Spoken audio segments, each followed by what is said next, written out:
Lafayette Square is just steps away from the center of U.S. politics, the White House, in the heart of Washington, D.C.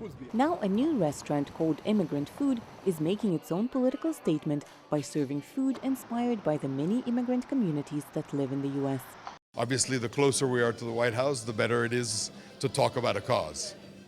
Peter Schechter, one of the co-owners of Immigrant Food, was born in Italy, and he still remembers how hard it was to adapt to a new country and new food traditions.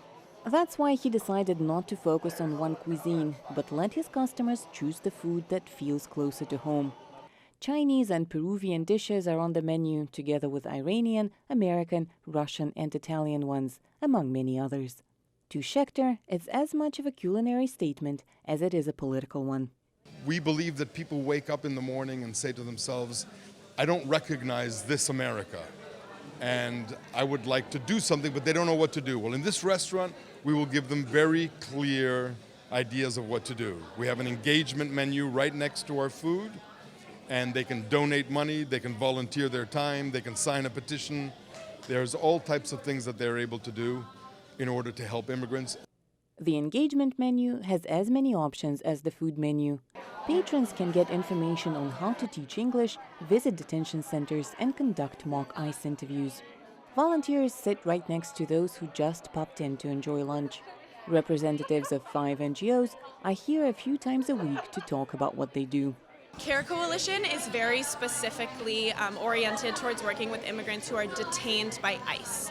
So we are responsible for providing education and legal services in all of the ICE detention centers in Virginia, DC, and Maryland.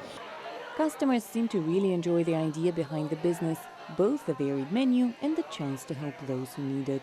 It's such a great message. Well, first of all, I've heard the food is great, but beyond that, I think it's such a positive message to be celebrating different foods, different cultures, all the things that make America great. Having food and bringing all the different food together from the places where people are, I think is super interesting, and it's something people in DC love. And even I work at the World Bank, so my team is super international, right? So coming together here is a great choice. The restaurant owners hope the idea will contribute to understanding and bonding between people. After all, it should be easier to make balanced policy decisions after a tasty meal. For Mykhailo Komadovsky in Washington, NRI's VOA News.